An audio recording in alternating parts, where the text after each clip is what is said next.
सुबह से लेकर अब तक हमने नीलकंठ वर्णी को हर दिशा में ढूंढा, पर वो कहीं नहीं मिले।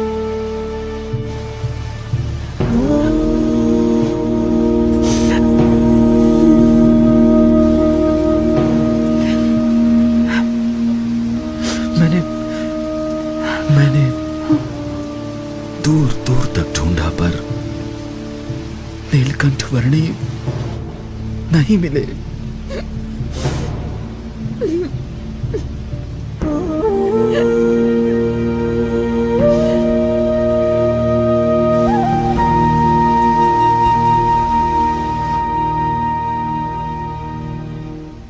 माँ, वे चले तो गए हैं, पर हमें सच्ची समझ देकर गए हैं, हमारा कल्याण करके गए हैं।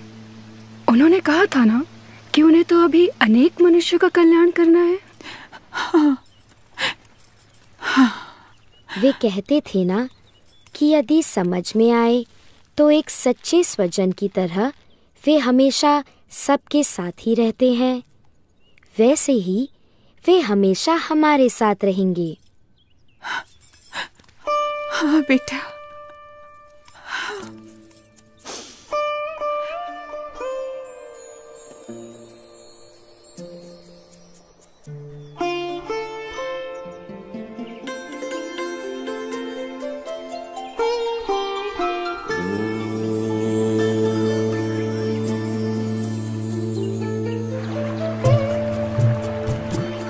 हर एक को हर बंधन से मुक्त करके परम कल्याण के मार्ग पर प्रेरित करने के लिए जिनकी ये कल्याण यात्रा थी, वो नीलकंठ वर्णी किसी भी प्रकार के मायिक बंधनों में बंधकर कैसे रह सकते थे। नीलकंठ वर्णी बढ़ चले वंशीपुर से मुक्तिनाथ की ओर।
कुछ लेना न देना, मगन रहना, भजन करना रे भजन करना, भजन करना रे भजन करना।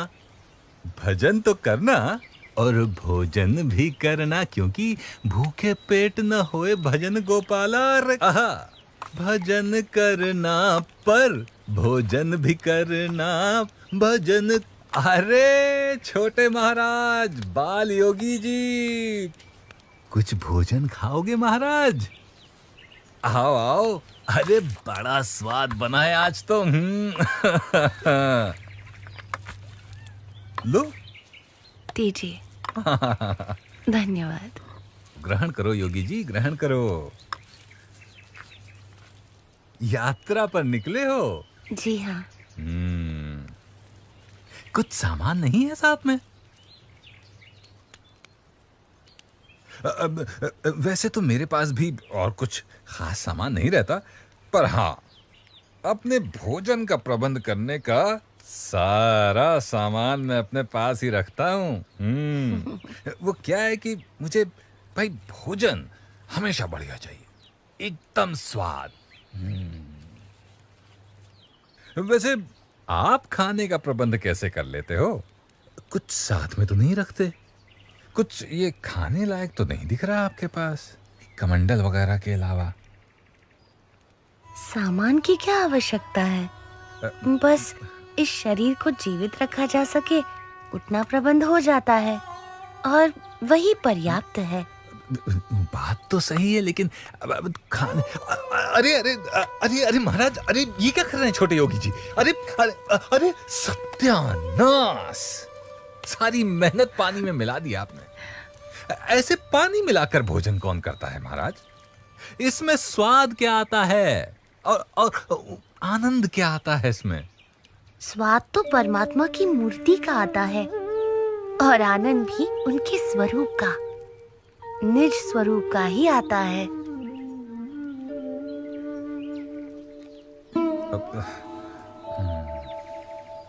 पर इतना स्वादिष्ट भोजन जो बनाया था, हैं, उसका क्या है? योगी के लिए परमात्मा की भक्ति ही भोजन है और परमात्मा की मूर्ति का सुख ही उसका स्वाद है।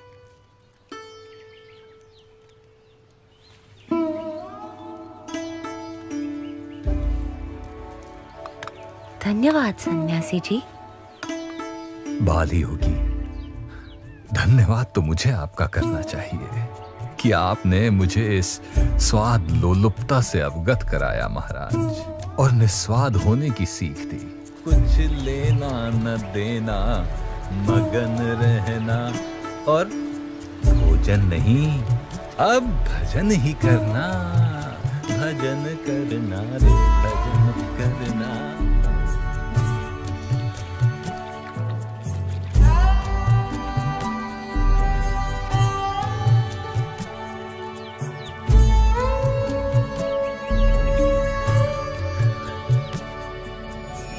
नीलकंठ वर्णी जानते थे कि काली गंडकी नदी के किनारे चलते हुए मुक्तिनाथ पहुंचा जा सकता था, इसीलिए वे काली गंडकी नदी के प्रवाह को ढूंढ रहे थे और उसी दौरान वे किसी अज्ञात निर्जन क्षेत्र में आ पहुंचे।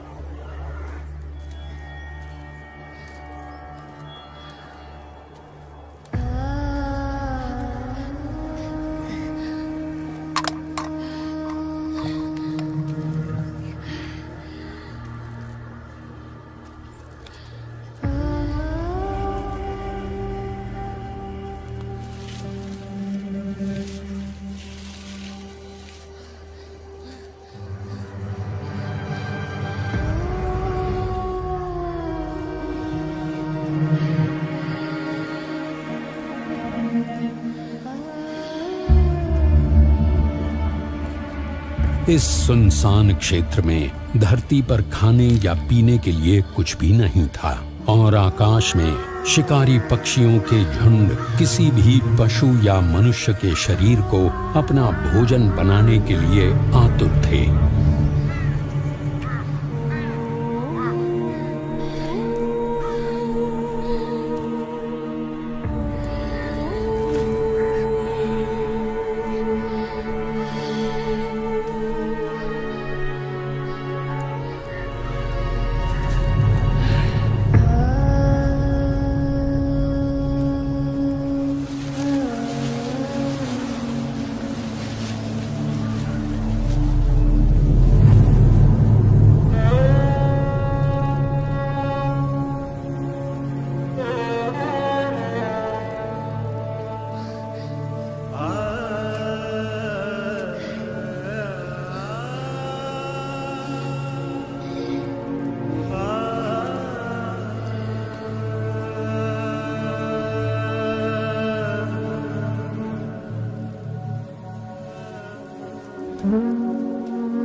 निरंतर 3 दिनों तक भूखे प्यासे रहने के बाद यदि किसी भी सामान्य मनुष्य को पानी मिल जाए तो उसके लिए तत्काल पानी पी लेने से अधिक प्राथमिकता और कुछ भी नहीं हो सकती थी, परंतु नीलकंठ वर्णी के लिए ऐसी विपरीत परिस्थितियों में भी सबसे अधिक प्राथमिकता थी उनकी भक्ति।